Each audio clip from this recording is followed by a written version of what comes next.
अस्सलामु अलैकुम नाज़रीन हज़रात। इस वीडियो को शुरू करते हैं। ये जो वीडियो है वो बहुत ज़्यादा ख़ास होने वाली है।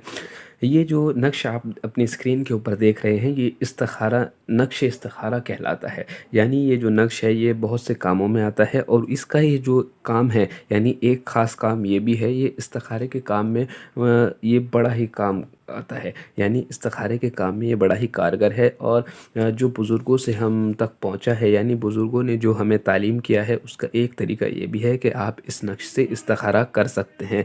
इस नक्श से इस्तिखारा कैसे करें? यानी बेसिकली ये होता है, अगर हम या कोई आमिल हज़रात या कोई आलिम कोई शख्स कहता है कि हज़रत जो है आप इस्तिखारा कर दीजिए, और वो आलिम जो है वो उन्हें बता देता है कि ये फ़ला दुआ पढ़ के या फ़ला चीज़ ये पढ़ के, फ़ला इस्म पढ़ के आप सो जाओ, ये हो आपके ख्वाब में इस तरीके से आएगा, ये होगा। तो वो शख्स जो है वो डर जाते हैं और घबरा जाते हैं। वो डर के मारे बहुत से लोग ऐसे होते हैं, मैंने जिनको तालीम किया है, वो इस डर की वजह से नहीं पढ़ते कि क्या पता क्या हो जाए, रात में क्या हो, कोई जिन्नात आ जाए कोई, लेकिन ऐसा कुछ नहीं होता।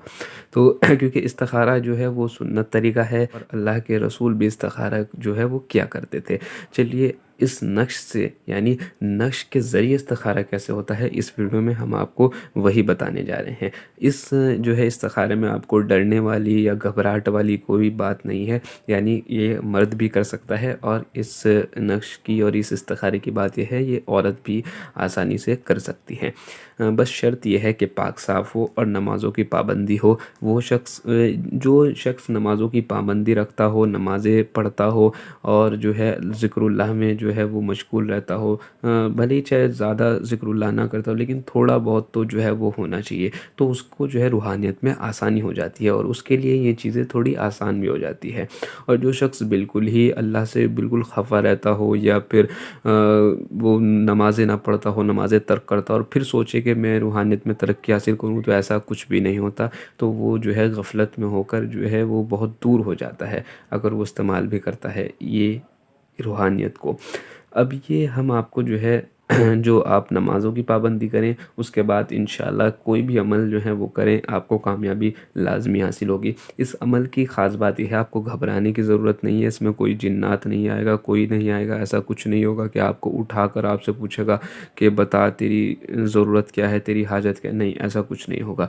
इस नक्श को आप नॉर्मली लिखें एक सफ़ेद कागज़ के ऊपर, पाक साफ़ जगह पर बैठकर, जब आप सोने जा रहे हों तब। यानी सोने से आप कुछ कुछ मिनट पहले या कुछ 1 डेढ़ घंटा पहले आप लिख लें। यानी जब आप बिस्तर पर हों, बिस्तर जो है वो पाक साफ़ होना चाहिए। आप बिस्तर पर जब बैठें तो आप एक सफ़ेद कागज़ के ऊपर इस तरीके से 16 खाने बना लें और ये नक्श जो है इस चाल से लिखें जिस चाल से हम आपको ये तालीम कर रहे हैं।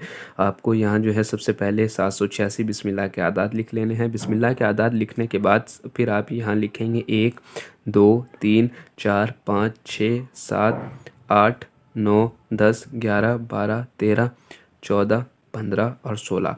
अब आपका ये जो है नक्श इसी चाल से पुर हो चुका।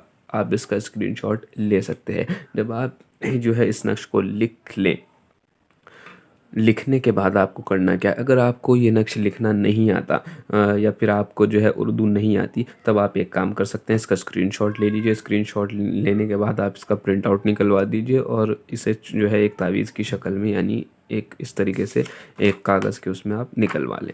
जब आप प्रिंट आउट निकलवा लें या फिर आप लिख लें, फिर आपको करना क्या है, आपको जो है 2 रकात नफिल पढ़ लें आप सोने से पहले, और जो अल्लाह से दुआ करें कि जो कुछ भी आप जिस किसी बारे में आप इस्तिखारा करना चाहते हैं, या जिस किसी के लिए आप इस्तिखारा करने चाहते हैं, किसी काम के लिए या किसी शख्स के लिए या शादी के लिए, कि ये सही भी है या नहीं, तब आप जो है 2 रकात नमाज नफिल पढ़ लें, हाजत की नफिल पढ़ लें। और नफिल में आप कोई सी भी सूरत आप पढ़ सकते हैं, और फिर बिना बोले आप जो है बिस्तर पर चले जाएं और इस नक्श को जो है अपने सिरहाने, जिस तरीके से मैं फ़ोल्ड कर रहा हूँ, बिल्कुल इसी तरीके से आपको भी ये नक्श फ़ोल्ड कर लेना है।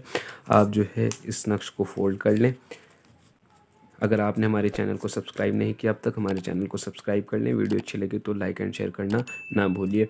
जब आपका ये जो नक्श है ये फ़ोल्ड हो चुका हो, अब आपको करना क्या है, इसे अपने सिरहाने रखें और सिरहाने रख के आप बिना बात किए सो जाएं। जब आप सुबह उठेंगे तो इंशाल्लाह आपको जो है वो जवाब मिल जाएगा, ख्वाब के ज़रिए मिल जाएगा। अब आपको उसकी कैफ़ियत क्या होगी, जब आप सो रहे होंगे या तो आपको वो बहू दिख जाएगा कि वो काम जो भी आप करना, जिस काम के लिए आपने ये किया है वो काम होगा कि नहीं होगा, या तो आपको हूबहू दिख जाएगा। अगर आपको डरावने ख्वाब आए तो ये समझ लें कि आपका जवाब ना में है, और अगर आपको अच्छे ख्वाब आएँ, आपको खुशी मिले उन ख्वाबों को देखकर, तो ये समझ लें कि आपका जवाब हाँ में है। और अगर आप कंफ्यूज हों, सुबह को उठें आप और सुबह को आपको कोई जवाब ना मिले और आप कंफ्यूज हो कि हाँ या ना, मतलब ये आंसर आया क्या, ये सही है या नहीं, तब आप इस बिना बोले तब तक आप सुबह बोलिएगा नहीं बिल्कुल भी, जब बिल्कुल मुतमईन ना हो जाए। फिर आप उस काम के बारे में, जिस काम के लिए आपने इस्तिखारा किया था, उस काम के बारे में आप सोचिए, और आप 2 मिनट सोचिए सिर्फ। सुबह को जब आप उठेंगे, अगर आपको ख्वाब के ज़रिए जवाब ना मिला तो आप सोचिए सिर्फ 2 मिनट के लिए उस काम के बारे में। अगर आपका दिल मुतमईन हो तो वो जवाब हाँ में है, और अगर आपका दिल मुतमईन ना हो और आपका दिल घबरा जाए या आपका जो है मन ना करे कि ये काम सही नहीं है, तो याद रखिए ये जवाब ना में है। आपको इंशाल्लाह 1 दिन में आपको इसका रिज़ल्ट दिख जाएगा। और अगर आपको तब भी ना दिखे, इन केस, वैसे जो है सभी लोगों को 1 दिन में इसका असर दिख जाता है, लेकिन अगर इन केस आपको ना दिखे तो आप इसे 3 दिन तक लगातार करें। इंशाल्लाह 3 दिन के अंदर, वैसे 1 दिन में ही आपका काम हो जाएगा, लेकिन इन केस अगर ना भी हुआ तो 3 दिन में इंशाल्लाह आपका काम हो जाएगा। वीडियो अच्छी लगी तो लाइक एंड शेयर करना ना भूलिएगा।